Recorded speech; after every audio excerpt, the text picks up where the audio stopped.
Welcome to கலாஸ் கறிவேல். இன்றைக்கி நம்ம special என்னென்னா ஒரு தீபாவளி ஸ்பெஷல் தான். முந்திரி கூத்து தான் பண்ண போகிறோம். அருமையாக இருக்கும், ரொம்ப நல்ல டேஸ்ட்டாகவும் இருக்கும். என்னென்னா நம்ம வந்து ஈஸியாக பண்ணி முடிக்க போகிறோம். இது நம்ம இன்றைக்கி மாவு பிசைஞ்சு வச்சு நாளைக்கு பண்ணுறது அந்த மாதிரிலாம் இல்லை. நம்ம சீக்கிரமாகவே பண்ணிடுவோம். ஆனால் சாப்பிட்றதுக்கு நல்ல டேஸ்ட்டாகவும் இருக்கும். ரொம்ப ஹார்டாலாம் இருக்காது. கட்டாயம் நீங்கள் இதை பார்த்துட்டு நீங்கள் ட்ரை பண்ணி பாருங்கள். கட்டாயம் உங்களுக்கு பிடிக்கும். ட்ரை பண்ணி பார்த்துட்டு உங்கள் ஃபீட்பேக்கையும் தெரியுங்க. அது எப்படி பண்ணுறதுங்கிறது பார்க்கலாம் வாங்க. அதுக்காக நான் ஒரு பவுலில் பயிறு எடுத்துருக்கிறேன், பச்சை பயிறு. இது வந்து நீங்கள் ஏது மெஷர்மெண்ட் பாத்திரத்துக்கு வேணால் நீங்கள் எடுத்துக்கலாம். 3/4 கப்பு துருவின தேங்காய் எடுத்துருக்கிறேன். இதில் வந்து 3/4 கப்பு ஜாகரி பவுடர், அதாவது வெல்லம் வந்து பொடி பண்ணது கடையில் வாங்க கிடைக்குது, அதுவும் வாங்கலாம். இல்லை நீங்கள் பொடி பண்ணியும் எடுத்துக்கலாம். இது 1 கப்புனால் இது 3/4 கப்பு, அந்த மெஷர்மெண்ட்டுக்கு எடுத்துக்கோங்க. அது மாதிரி தேங்காயும் 3/4 கப்பு தான். அந்த மாதிரி அளவுக்கு எடுத்தால் கரெக்டாக இருக்கும் உங்களுக்கு. இந்த தேங்காய் வந்து நல்ல ஃப்ரெஷ்ஷான தேங்காவாக எடுத்துக்கோங்க.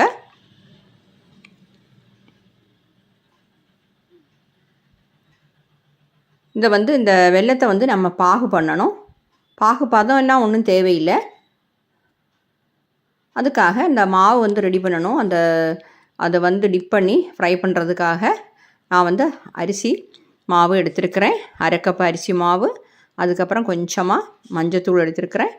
மைதா வந்து ஒரு 2 டேபிள் ஸ்பூன் எடுத்துருக்கிறேன். ஏன்னா வந்து மைதாவும் சேர்த்து இதை பிசையும் போது தான் அந்த முந்திரிக்கத்தை நம்ம முக்கி போடும்போது நல்லா அதில் பிடிக்கும்.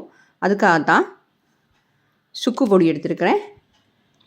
அந்த சுக்கு பொடி வந்து உங்களுக்கு விருப்பம் இருந்தால் நீங்கள் சேர்த்தா போதும், ஆனால் சேர்த்தா நல்லா இருக்கும். அது வந்து ஒரு 1/2 டீஸ்பூன். அப்புறம் வந்து வெள்ளை எள்ளு வந்து எடுத்துருக்கிறேன், அது வந்து 1 டேபிள் ஸ்பூன்.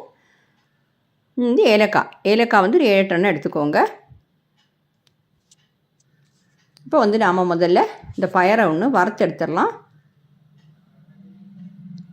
ஃப்ளைமை கொஞ்சம் மீடியம் ஃப்ளேமில் வச்சுக்கிட்டு வறுத்து எடுத்துருங்க. இல்லை சுவக்க வறுக்கணும். இப்போ வந்து ஜாகரி அந்த பவுடர் இருக்கே, அதை வந்து நம்ம வெள்ளை பாகு பண்ணுறதுக்காக ஒரு பாத்திரத்தில் போட்டிருக்கிறேன். ஒரு 6 டேபிள் ஸ்பூன் தண்ணி சேர்க்குறேன். நிறைய தண்ணி தேவையில்லை, ஏன்னா நம்ம வந்து முந்திரி கொத்துக்கு அது விரகும் போது கரெக்டாக இருக்கணும். இதை வந்து கேஸ் ஆன் பண்ணி வச்சிடலாம். பயரையும் வறுத்தரலாம்.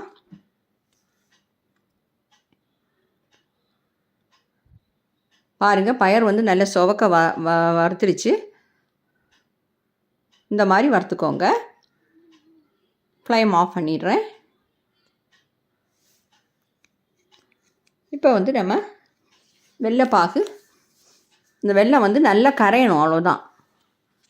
ஒரு நூல் பதம் அந்த மாதிரிலாம் கிடையாது. நல்லா கரைஞ்சா போதும். அதை வடிகட்டி எடுத்துக்கலாம்.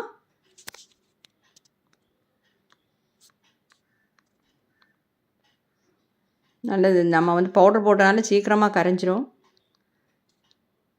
பவுடர் கிடைக்கலன்னா ஒன்றும் பிரச்சனை இல்லை, சும்மா வெல்லத்தை தட்டி போட்டுக்கோங்க.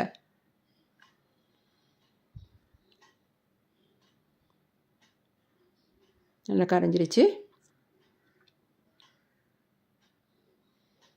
இப்போ வந்து ஃப்ளேம் ஆஃப் பண்ணிடலாம். இப்போ வந்து தேங்காய் எடுத்துருக்குறோம். இந்த தேங்காவை நம்ம நல்லா வறுத்து எடுத்துடலாம். சுவக்க வறுக்கணும். நம்ம பயரையும் வறுத்து வச்சுட்டோம், வெள்ளைப்பாக எடுத்து வச்சுட்டோம். தேங்காவை நல்லா வறுத்ததுக்கப்புறம் நம்ம பயரை பொடிச்சு எடுத்துடலாம். சீக்கிரமாக வேலை முடிஞ்சிடும். சாப்பிடும்போது ரொம்ப ஹார்டாக இருக்கவே செய்யாது, நல்லா இருக்கும். அது அந்த உள்ள பயர் எல்லாமே அருமையாக இருக்கும் சாப்பிட்றதுக்கு. சிலப்பால நம்ம வந்து இந்த முந்திரி கொத்து வாங்கும்போது உள்ளே வந்து கல் மாதிரி இருக்கும், பார்த்துருங்களா? கடிக்கவே முடியாது, அப்படி இருக்கும். இது அந்த மாதிரி இருக்காது. பாருங்கள், தேங்காய் வந்து நல்லா சோக்க வறுத்துருச்சு. இதை வந்து இந்த எள்ளை சேர்த்துடலாம். எள்ளை சேர்த்து ரொம்ப நேரம் வறுக்க வேண்டாம். அந்த எள்ளு வந்து இந்த ஒரு மாதிரி வெடிக்கக்கூடிய சவுண்டு கேட்கும். உடனே ஃப்ளேம் ஆஃப் பண்ணிட வேண்டியது தான். அந்த சூட்லேயே வந்து எள்ளு நல்லா பொரிஞ்சிடும்.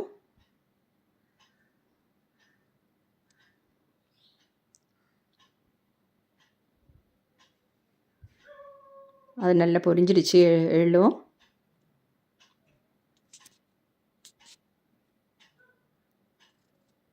ஃப்ளேம் ஆஃப் பண்ணிடலாம். இப்போ வந்து மிக்ஸி ஜார் எடுத்துருக்கிறேன். அந்த வறுத்து வச்சுருந்தோமே அந்த பயர் வந்து நல்லா ஆறிடிச்சு. மிக்ஸி ஜாரில் போட்டு கொஞ்சம் கொரகொரப்பாக பொடிச்சு எடுத்துக்கோங்க. ரவை மாதிரி இருக்கணும். ரொம்ப ஃபைனாக பொடிக்க வேண்டாம்.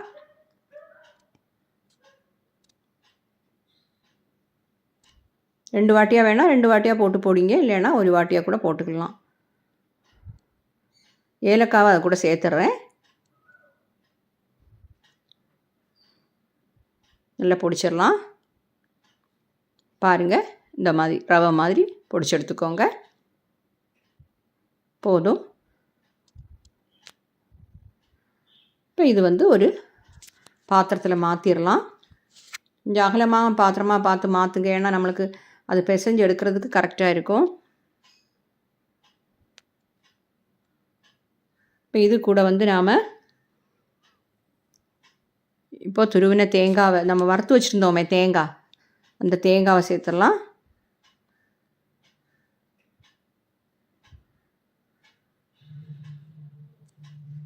இது நம்ம பண்ணுறக்கூடியது வந்து ஈஸியான மெத்தடு பாருங்கள். இப்போ இதில் வந்து அந்த சுக்கு பொடியை சேர்த்துட்டேன். ஜாகரி இந்த இது இருக்கே சிறப்பு, அதாவது வெள்ளைப்பாகு, அதை வந்து வடிகட்டி அதில் சேர்த்துடலாம்.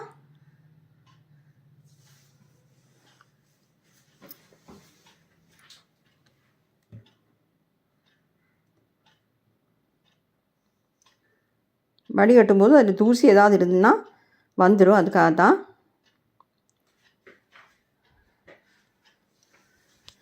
பாருங்கள், இப்போ நம்ம எடுத்த ஜாகரி சிறப்பு, அதாவது இந்த வெள்ளைப்பாகு வந்து கரெக்டாக இருக்கும் நம்மளுக்கு இது பிசையும் போது. இப்போ எல்லாத்தையும் கொஞ்சம் சூடாக இருக்கும்போதே இதை மிக்ஸ் பண்ணிடலாம். ரொம்ப நீங்கள் ஆற விட்டிங்கன்னா அது கல் மாதிரி ஆயிடும் அந்த இந்த சிறப்பு வந்து. அப்போ வந்து திருப்பி நாம் கொஞ்சம் தண்ணி விட்டு அடுப்பில் வச்சு சூடு பண்ணி அதுக்கப்புறம் தான் நம்ம இதில் சேர்க்க முடியும். அதனால் கொஞ்சம் சூடாக இருக்கும்போதே நீங்கள் சேர்த்துருங்க. எப்போவுமே வெள்ளைப்பாக அப்படி தாங்க வச்சுருந்தோன்னா கொஞ்சம் கெட்டி ஆகிடும். இப்போ நம்மளுக்கு நினச்சது மாதிரி அது பிசைய முடியாது. இப்போ நல்லா பிசைஞ்சிட்டேன். வந்து கையில் கொஞ்சமாக நெய் தடவிட்டு சின்ன சின்ன பால்ஸாக நம்ம வந்து ரெடி பண்ணி வச்சிடலாம்.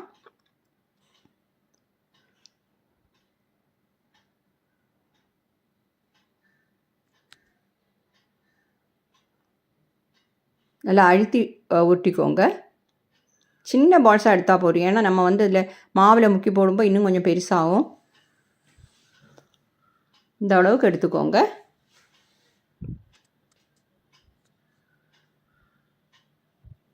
இப்போ எல்லாத்தையுமே இந்த மாதிரி நான் உருட்டி வச்சிட்றேன். பாருங்கள்,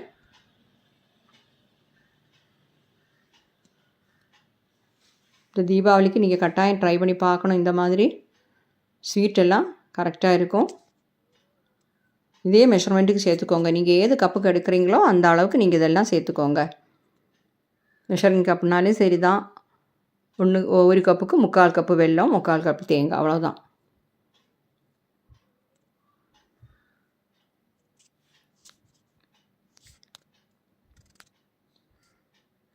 இப்போ எல்லாத்தையுமே நான் இந்த மாதிரி தான் ரெடி பண்ணி வைக்க போகிறேன். பாருங்கள், எல்லாத்தையுமே இந்த மாதிரி பண்ணி வச்சுட்டேன். இனி வந்து நம்ம இதுக்குள்ளே பேட்டர் வந்து இதை வந்து அது ஃப்ரை பண்ணி எடுக்கிறதுக்கு நம்ம பேட்டர் ரெடியாக்கி வைக்கணும். இப்போ இவ்வளோ கிடச்சிருக்கு பார்த்தீங்களா, நம்ம ஒரு கப் எடுத்ததுக்கு. இது வந்து ஒரு அரை மணி நேரம் நம்ம இப்படி வச்சுருப்போம். அப்போ கொஞ்சம் இறுகி கிடைக்கும். நம்ம என்னால் வந்து நம்ம இன்றைக்கி இப்படி பண்ணோன்னா நாளைக்கு தான் நம்ம இது பண்ணுவோம், முந்திரி கொத்து பண்ணுவோம். ஆனால் இப்போ அப்படி கிடையாது. ஒரு அரை மணி நேரம் இந்த மாதிரி வச்சுருந்தா போதும். அந்த சர்க்கரை, அந்த வெள்ளைப்பாகு, அது எல்லாமே நல்லா டைட் ஆகிடும். இப்போ வந்து நம்ம பேட்டர் ரெடி பண்ணுறதுக்காக அரிசி மாவு, அதில் மஞ்சத்தூள் போட்டிருக்கிறேன். அது கூட வந்து மைதாவும் சேர்த்துடலாம். கேரளாவில் வந்து வெள்ளத்துக்கு சர்க்கரைன்னு சொல்லுவோம், அதான் இடையில அப்படி சொல்லிட்டேன். கொஞ்சமாக தண்ணி விட்டு நல்லா பிசைஞ்சிடலாம். பாருங்கள், இந்த மாதிரி கன்சிஸ்டன்சியில் இருந்தால் போதும். நம்ம வந்து அதை வந்து இதில் டிப் பண்ணும்போது அந்த மாவெல்லாம் அதில் கோட் ஆகணும். கொஞ்சமாக உப்பு சேர்க்குறேன், ஒரு பிஞ்சு தான், அந்த ஸ்வீட் வந்து பேலன்ஸ் பண்ணுறதுக்காக.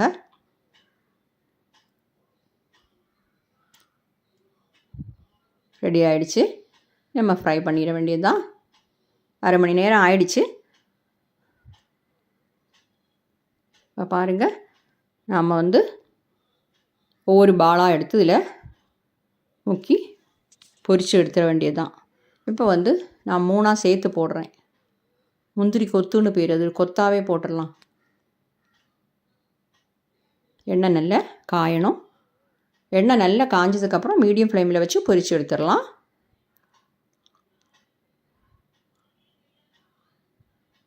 இது போட்டால் சீக்கிரமாக நம்மளுக்கு இது வந்து ஃப்ரை ஆகிடும்.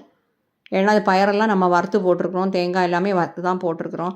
மேலே உள்ள மாவு மட்டும் ஃப்ரை ஆனால் போதுமே, அதனால் சீக்கிரமாக ஃப்ரை ஆகிடும். இந்த மாதிரி போட்டு இந்த பபிள்ஸ் எல்லாம் கொஞ்சம் அடங்கினதுக்கு அப்புறமா திருப்பி போடுங்க. போட்ட உடனே திருப்பாதீங்க, இந்த மாவெல்லாம் உடஞ்சிடும்.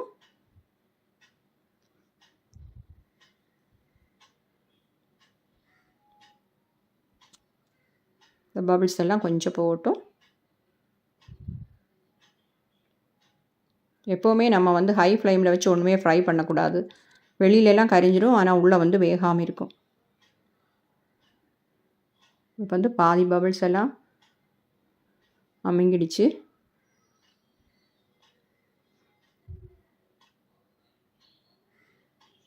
திருப்பி போட்டுடலாம். பார்த்தீங்களா, பார்த்தாலே தெரியும் அவ்வளோ அழகாக இருக்குது. சாப்பிடவும் அவ்வளோதான் அருமையாக இருக்கும். மிக்ஸ் பண்ணி வச்சு அரை மணி நேரத்துலேயே முந்திரி கொத்து ரெடி ஆகிடும்.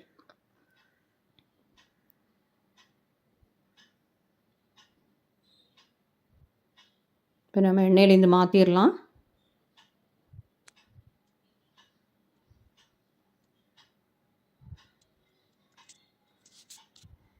பார்த்தீங்களா, சூப்பராக கிடச்சிருக்கு. மீதி உள்ளதையும் நான் இந்த மாதிரியே பண்ணி எடுத்துடுறேன். இப்போ உங்களுக்கு காட்டுறதுக்காக இவ்வளோ பண்ணேன். இன்னும் கொஞ்சம் பண்ணிடுறேன்.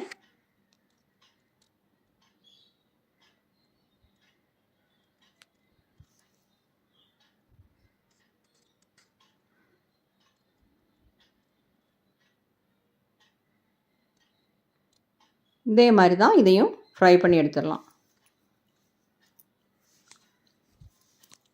ரொம்ப திணிச்சு சேர்த்து சேர்த்து போடாதீங்க.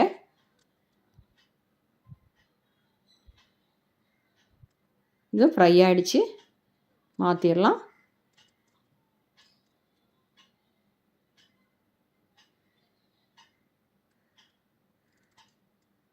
பார்த்திங்களா, நம்ம முந்திரி கொத்து வந்து சூப்பராக கிடச்சிருக்கு. நல்ல டேஸ்ட்டாக இருக்கும். நான் உள்ளே எல்லாம் நல்லா வெந்து அருமையாக இருக்கும்.